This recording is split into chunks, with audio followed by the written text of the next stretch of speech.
여러분 안녕하십니까. 철호산명리학의 철호사입니다. 철호산명리학 중급반 십신의 작용과 역할 중에서 오늘은 그 마지막 번째 편인에 대해서 공부를 해보도록 하겠습니다. 편인. 자, 여러분, 이 편인은 적응적이고 임기응변에 능합니다. 그래, 많은 전문직을 가진 사람 중에서는 이 편인을 많이 가지고 있다라고 합니다. 그래서 연예인, 철학자, 점술가 등 이러한 분들의 사주에는 보게 되면 이 편인이 많이 있는 걸로 정평이 나와 있습니다. 자, 그래서 오늘 이 십신의 역할과 작용 중에서 마지막으로 그 10번째 편인에 대해서 공부를 해보도록 하겠습니다.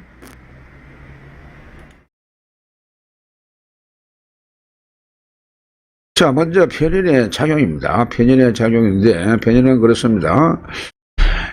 그 첫 번째로 편인의 수용 능력은 일간의 강량에 따라서 작용된다. 편인이 수용 능력이 있다고 했는데, 이것은 적임 편인 공이 마찬가지입니다. 그래서 이런 그 전체의 기능이 일간의 강량에 따라서 작용이 된다.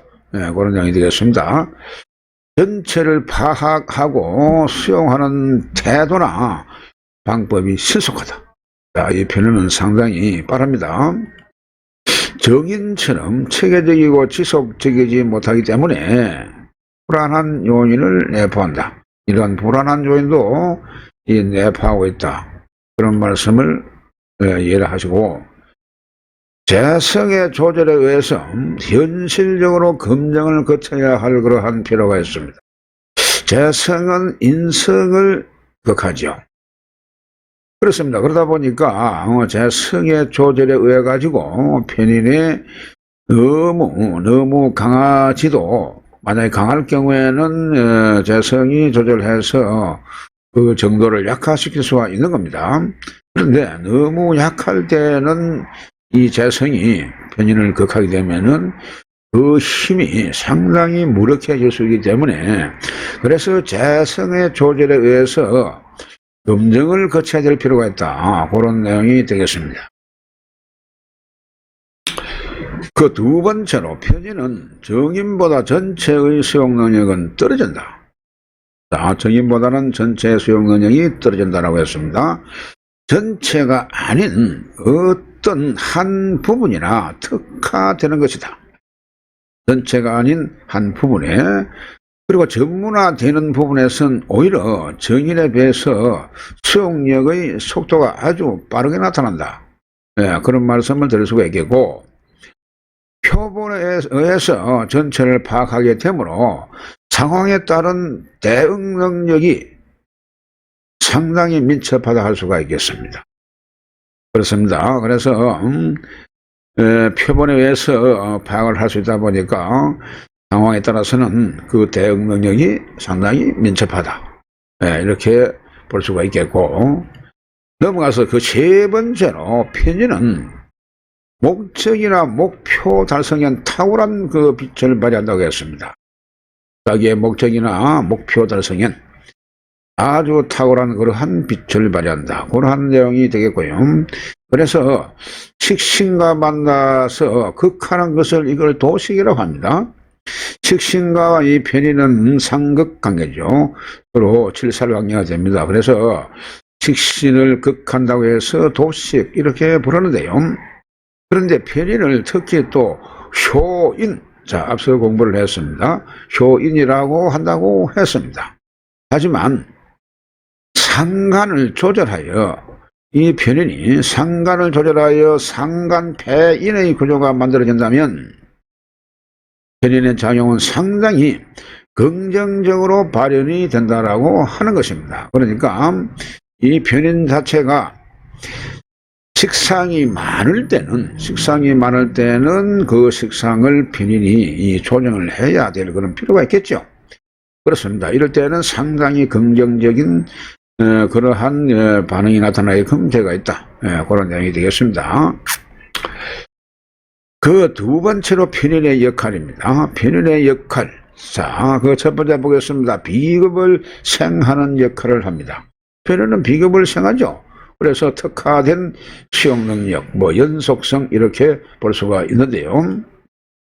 일간의 강약을 우선 관찰해야 하고, 자, 일간의 강약, 이것은 앞서 다른 강의에서도 말씀을 드렸습니다만 꼭 편인이 아니더라도 일간은 항상 강약을 살펴야 될 그런 필요가 있습니다. 그래서 일간에 근이 있다면, 자, 일간에 근이 있다면, 뿌리가 있다면 이 말이죠.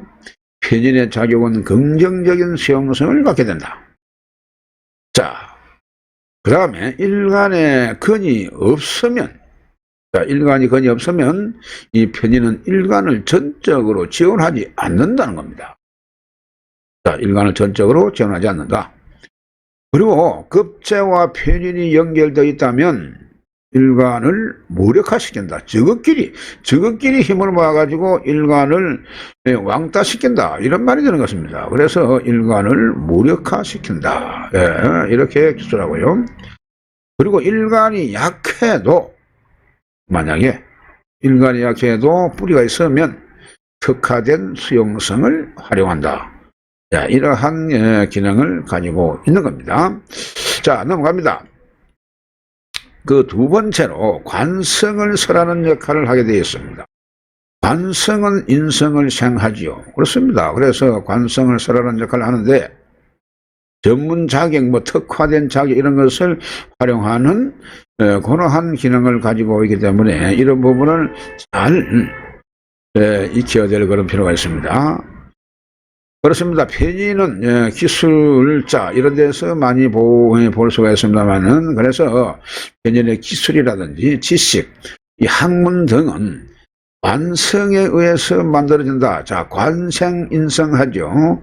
그래서 그 관성에 의해서 얼마나 그것이 그 능력이 뛰어난지를 알 수가 있다.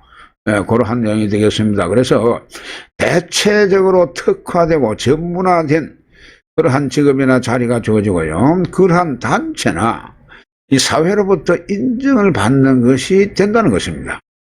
자, 그래서 이러한 기능들이 그야말로 편인의 기능이다. 그렇게 볼 수가 있는 겁니다.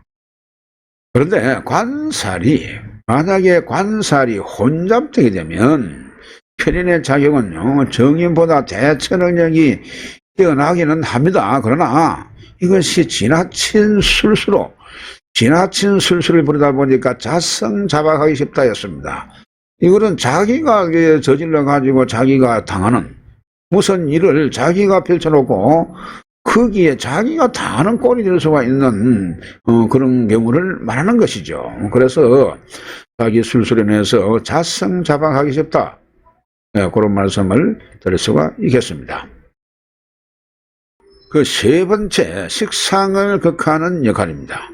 식상을 극하는 역할, 도식, 우유부단, 생산수단, 이러한 기능을 가지고 있죠. 그렇습니다. 상관을 조절하는 편인이 된다면, 자, 편인이 상관을 조절할 수가 있죠. 그래서 이것을 상관패인 이렇게 부르는 겁니다. 그래서 상관패인이라고 하는데 아주 긍정적인 작용을 하게끔 되어 있습니다. 그리고 식신을 극하는